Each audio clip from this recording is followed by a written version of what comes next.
ओम शांति। आज के तारीख हलो 9 जून 2024। आज के बाबार अव्यक्त मुरली। आजकेर मुरलिर हेडलाइन हलो मन के स्वच्छ बुद्धि के क्लियर रेखे डबल लाइट फरिश्ता स्थितिर अनुभव करो। मन के स्वच्छ बुद्धि के क्लियर रेखे डबल लाइट फरिश्ता स्थितिर अनुभव करो। ओम शांति। आज बाप दादा निजेर स्वराज्य अधिकारी बाच्चादेर देखছেন। स्वराज्य ब्राह्मण जीवनेर जन्मसिद्ध अधिकार। बाप दादा प्रत्येक ब्राह्मण के स्वराज्येर तख्तानासीन बानिয়ে दिएছেন। जन्मानोर साथे साथे प्रत्येक बाच्चार स्वराज्येर अधिकार प्राप्त হয়েছে। যতই स्वराज्य स्थित হও ततई निजेर मध्य लाइट और माइटेर अनुभव करे थाको। बापदादा आज प्रत्येक बाच्चार मस्तके लाइटेर मुकुट देखছেন। যতটা माइट निजेर मध्य धारण करेছো नम्बर अनुक्रमे लाइटेर मुकुट ततई झलमल करे। बापदादा सब बाच्चाके सर्वशक्ति अधिकार रूपे दिएছেন। प्रत्येक मास्टर सर्वशक्तिमान किन्तु धारण करार क्षेत्रे नम्बर क्रमे हये गेছে। बापदादा देखेছেন যে सर्वशक्तिर नलेजও সবার মধ্যে আছে, ধারণাও আছে, কিন্তু এক বিষয়ে পার্থক্য হয়ে যায়। যে কোনো ব্রাহ্মণ আত্মাকে জিজ্ঞাসা করো, প্রতিটি শক্তির বর্ণনা খুব ভালো করবে, প্রাপ্তির বর্ণনা ভালো করবে, কিন্তু ব্যবধান হয় একটাই যে সময় যে শক্তির আবশ্যকতা রয়েছে সময় মতো সেই শক্তি কার্যে প্রয়োগ করতে পারে না। সময়ের পরে উপলব্ধি করে এই শক্তির আবশ্যকতা ছিল। বাপদাদা বাচ্চাদের বলেন, সর্বশক্তির উত্তরাধিকার এত শক্তিশালী যে কোনো সমস্যা তোমাদের সামনে দাঁড়াতে পারে না। তোমরা সমস্যা মুক্ত হতে পারো, শুধু সর্বশক্তি মার্চ রূপে স্মৃতিতে রাখো আর সময় মতো কার্যে প্রয়োগ করো। সেই জন্য নিজের বুদ্ধির লাইন ক্লিয়ার রাখো।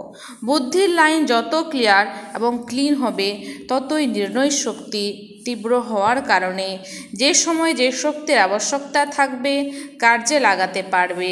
কেননা সময় অনুসারে বাপদাদা প্রত্যেক বাচ্চার বিঘ্নমুক্ত, সমস্যামুক্ত, পরিশ্রমমুক্ত পুরুষার্থ দেখতে চান। হতে তো হবে সবাইকে, কিন্তু বহুকালের এই অভ্যাস প্রয়োজন। ব্রহ্মা বাবার বিশেষ সংস্কার তোমরা দেখেছ। তাৎক্ষণিক দান মহাপুণ্য। জীবনের আরম্ভ থেকে সব কার্যে তাৎক্ষণিক দানও করেছেন, তাৎক্ষণিক কাজও করেছেন। ব্রহ্মা বাবার বিশেষত্ব নির্ণয় শক্তি সদা ফার্স্ট ছিল। তো বাপদাদার রেজাল্ট দেখেছেন। সবাইকে সাথে তো নিয়েই যেতে হবে। বাপদাদার সাথে যাবে তো না, নাকি পিছনে যাবে?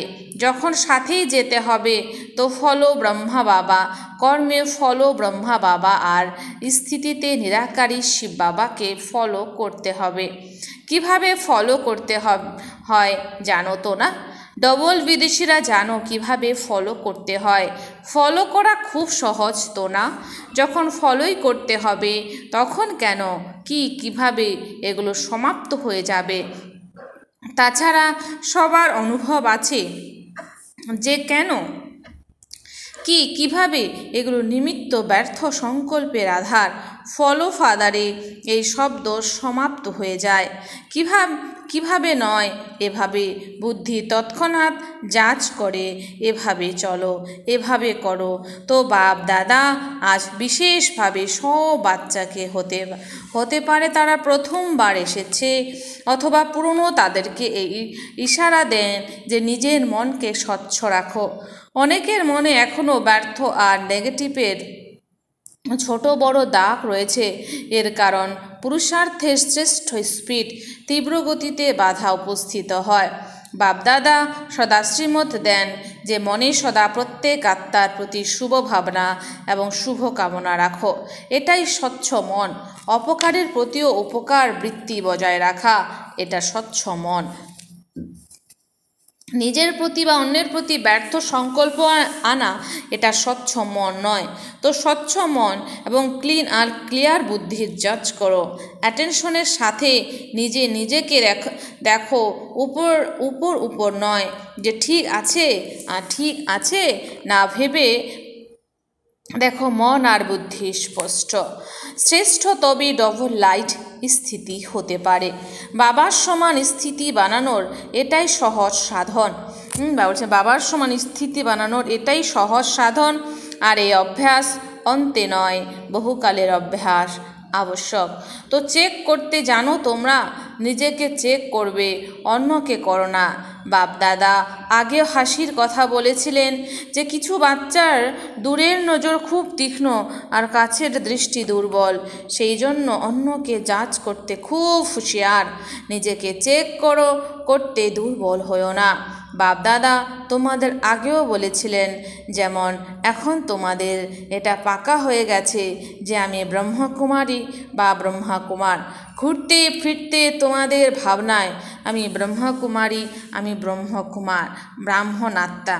ঠিক তেমনই এটা ন্যাচারাল স্মৃতি আর নেচার বানাও যে আমি ফরিস্তা।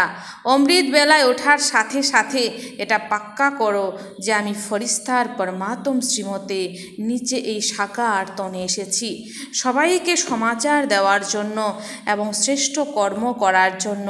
কার্য সম্পূর্ণ হওয়ার সাথে সাথে নিজের শান্তির স্থিতিতে স্থিত হয়ে যাও, উঁচু স্থিতিতে চলে যাও। একে অপরকেও ফরিস্তার স্বরূপে দেখো। তোমার বৃত্তি অন্যকেও ধীরে ধীরে ফরিস্তা বানিয়ে দেবে। তোমাদের দৃষ্টি অন্যের উপরেও প্রভাব ফেলবে। এটা পাক্কা যে আমি ফরিস্তা ভবর বরদান সবার প্রাপ্ত হয়েছে। 1 সেকেন্ডে ফরিস্তা অর্থাৎ ডবল লাইট হতে পারো। 1 সেকেন্ডে, মিনিটে নয়, 10 সেকেন্ডে নয়, 1 সেকেন্ডে ভাবার সাথে সাথে হয়ে গেল, এমন অভ্যাস আছে তোমাদের। আচ্ছা, যারা 1 সেকেন্ডে হতে পারে, 2 সেকেন্ডে নয় 1 সেকেন্ডে হতে পারো, তারা 1 হাতের তালি বাজাও। হতে পারো এমনই হাত তুলো না। ডবল ফরেনার তুলছে না, টাইম লাগে কি? আচ্ছা, যারা মনে করে একটু টাইম লাগে, 1 সেকেন্ডের হয় না, একটু সময় লাগে, তারা হাত তোলো।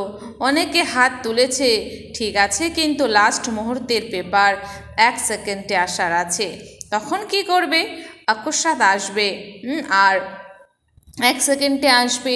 হাত তুলেছে, কোনো লোকসান নেই, উপলব্ধি করেছ, সেটাও খুব ভালো, কিন্তু এই অভ্যাস করতেই হবে। তোমাদের এটা অভ্যাস করতে বাধ্য বোধ করা উচিত নয়, বরং তোমাদের এটা করতেই হবে। এই অভ্যাস খুব খুব আবশ্যক। বাপদাদা তবুও তোমাদের কিছু টাইম দেন। কত টাইম তোমাদের প্রয়োজন? 2000 সাল পর্যন্ত চাই, 21 শতাব্দীর জন্য। তো তোমরা চ্যালেঞ্জ করেছিলে, ঢাক পিটিয়ে ঘোষণা করেছিলে, মনে আছে তোমাদের?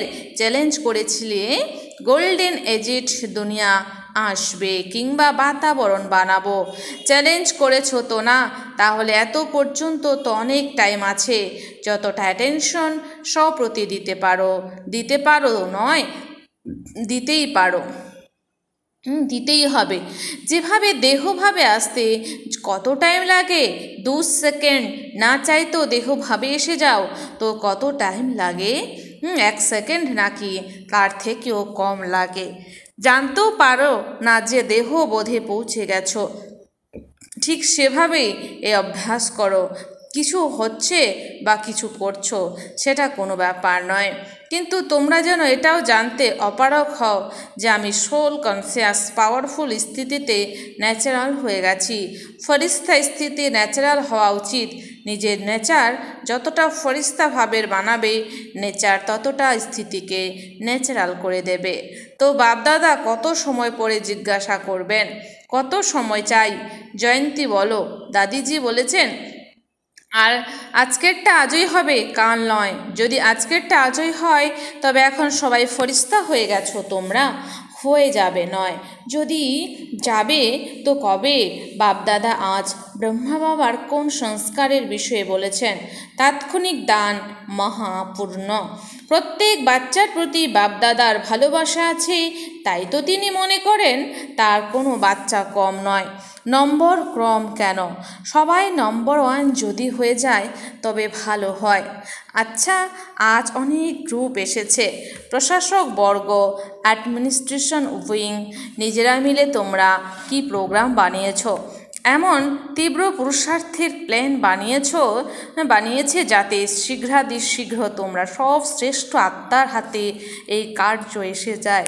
বিশ্ব পরিবর্তন যদি করতে হয় তবে সারা অ্যাডমিনিস্ট্রেশন বদলাতে হবে, তো না? কিভাবে এই কার্য সহজভাবে এগিয়ে যাবে, ছড়িয়ে পড়বে সেটা ভেবেছো তোমরা? অত্যন্ত পক্ষে বড় শহরে যারা নিমিত্ত হয়েছে তাদেরকে পার্সোনালি সমাচার দেওয়ার প্ল্যান তৈরি করেছো।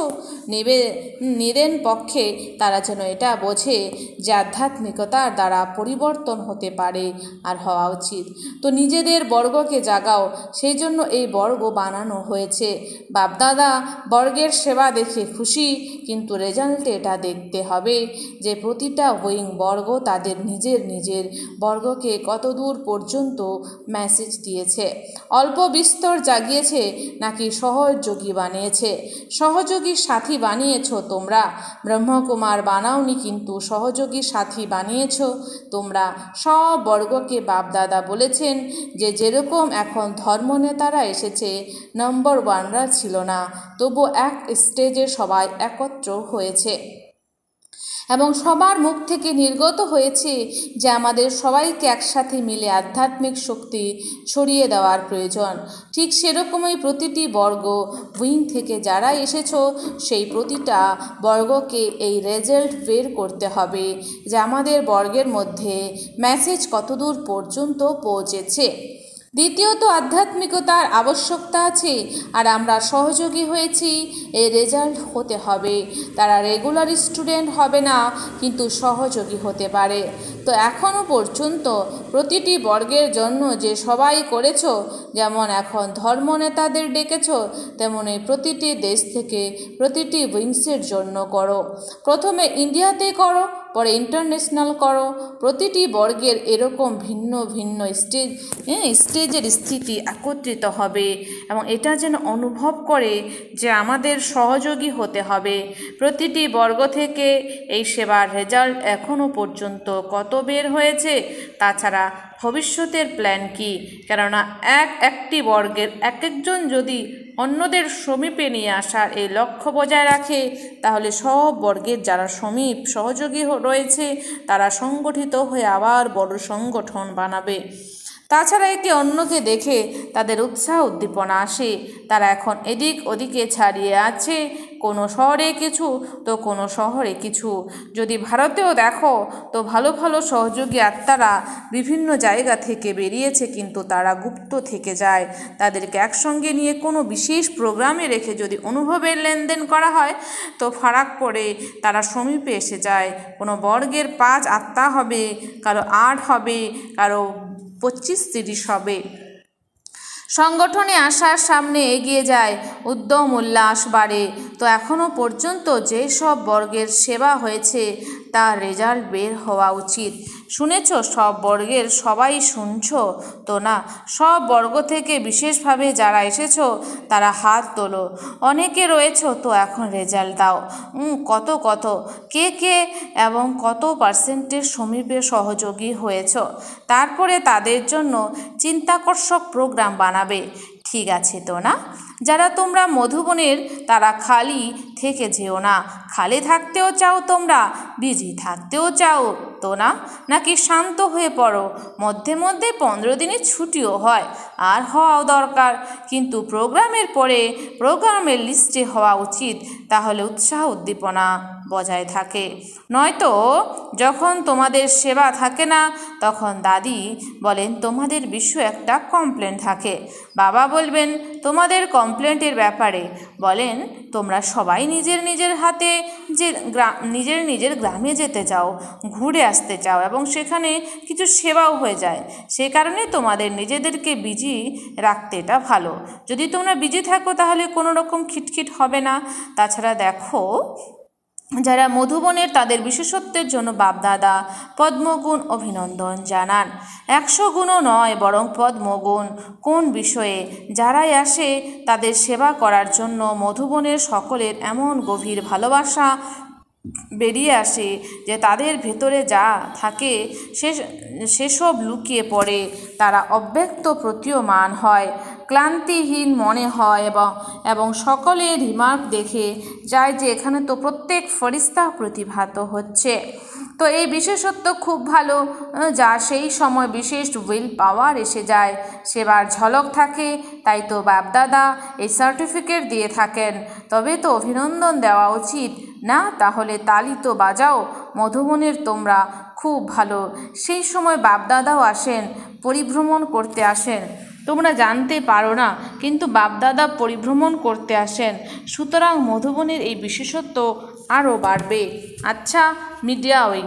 ফরেনেও মিডিয়া উইং শুরু হয়েছে, তাই না? বাপদাদা দেখেছেন মিডিয়া এখন ভালো মেহনত করেছে। এখন সংবাদপত্র বের হতে শুরু করেছে এবং তারা ভালোবাসার সাথেও দেয়। তো পরিশ্রমের ফলও তোমাদের প্রাপ্ত হচ্ছে। টিভিতে যেমন কেউ পার্মানেন্টলি নির্দিষ্ট সময় দিয়েছে, ঠিক তেমনি সংবাদপত্রের ক্ষেত্র এখন আরও বিশেষভাবে সময় দাও। প্রতিদিন বের হয় তো না? শিলু দিদি বক্তব্য রাখলেন তো এই প্রোগ্রেস ভালো। যখন সবাই শোনে ভালো অনুভব হয়। একইভাবে সংবাদপত্রের হয় সপ্তাহে বা প্রতিদিন অথবা প্রতি দ্বিতীয় দিনে বিশেষ এক পিস আর্টিকেল, এক টুকরো নিশ্চিন্ত যেন হয়ে যায় যে আধ্যাত্ম শক্তি বাড়ানোর এটাই সুযোগ। এমনভাবে পুরুষার্থ করো, বাস্তবে তোমরা সফল আর তোমাদের কানেকশনও ভালোভাবে বাড়ছে। এখন সংবাদপত্রের মাধ্যমে কিছু চমৎকার করে দেখাও। করতে পারো? এই গ্রুপ তোমরা করতে পারো? হাত তোলো। হ্যাঁ, করবে। উদ্যম উল্লাস যদি থাকে তো সফলতা আছেই, কেন হতে পারবে না? অবশেষে তো সময় আসবে যখন সব সাধন তোমাদের তরফ থেকে ইউজ হবে, তোমাদের অফার করা হবে। তারা তোমাদের এসব অফার করবে আর তার পরিবর্তে কিছু চাইবে। আমাদের কিছু দাও, কিছু দাও, আমাদের সাহায্য নাও। এখন তোমাদের বলতে হয় সহযোগী হও। এরপরে তারা বলবে আমাদের সহযোগী বানাও। শুধু এই বিষয়টিকে পাক্কা করো, ফরিস্তা ফরিস্তা ফরিস্তা। তারপরে দেখো তোমাদের কাজ কত তাড়াতাড়ি হয়। তোমাদেরকে তাদের পিছনে পড়তে হবে না, বরং তারা এই ছায়ার মতো তোমাদের পিছনে আসবে। তারা শুধু তোমাদের থেমে থাকার জন্য থেমে আছে। এভার রেডি হয়ে যাও। তো শুধু সুইচ টিপতে যেটুকু দেরি, ব্যাস তোমরা ভালো করছো আর করবেও। চতুর্দিকে দেশ বিদেশে সাকার স্বরূপে কিংবা সূক্ষ্ম স্বরূপে মিলন উদযাপন করা সকল স্বরাজ্য অধিকারী আত্মাদের সদা এই শ্রেষ্ঠ অধিকারকে নিজের আচরণ এবং মুখমণ্ডল দ্বারা যারা প্রত্যক্ষ করায় সেই বিশেষ আত্মাদের সদা বাপদাদাকে ফলো করে সদা মনকে স্বচ্ছ এবং বুদ্ধিকে ক্লিয়ার রাখে এমন শত তীব্র পুরুষার্থী আত্মাদের সদা সাথে থাকা এবং সাথে চলা ডবল লাইট বাচ্চাদের বাপদাদার স্মরণে স্নেহ সুমন আর নমস্কার। আমরা সমস্ত আত্মারূপী বাচ্চারা জানাই মাতা পিতা বাপদাদাকে স্নেহ সুমন আর নমস্কার। আজকের বরদান: সাধনকে নির্লেপ বা ডিট্যাচ হয়ে কার্যে প্রয়োগ করে অসীমের বৈরাগী ভব। সাধনকে নির্লেপ বা ডিট্যাচ হয়ে কার্যে প্রয়োগ করে অসীমের বৈরাগী ভব।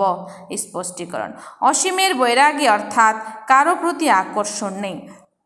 অসীমের বৈরাগী অর্থাৎ কারোর প্রতি আকর্ষণ নেই, সদা বাবার প্রিয়। এই প্রিয় ভাবই ডিট্যাচ বানায়। বাবার প্রিয় না হলে ডিট্যাচ হতেও পারবে না। আকর্ষণ এসে যাবে। যারা বাবার প্রিয় তারা সব আকর্ষণের ঊর্ধ্বে অর্থাৎ ডিট্যাচ হবে। একেই বলা হয় নির্লেপ স্থিতি। কোনো সীমাবদ্ধতার আকর্ষণের প্রলোভে আসে না। রচনা এবং সাধনের প্রতি নির্লেপ হয়ে কার্য প্রয়োগে নিয়ে আসবে। অসীমের এই বৈরাগী হলো রাজ ঋষি। তো অসীমের এই বৈরাগী হচ্ছে রাজ ঋষি। স্লোগান: তোমাদের হৃদয় যখন সত্য স্বচ্ছ হবে তখন সাহেব প্রসন্ন হয়ে যাবেন। তোমাদের হৃদয় যখন সত্য স্বচ্ছ হবে তখন সাহেব প্রসন্ন হয়ে যাবেন। আচ্ছা, ওম শান্তি।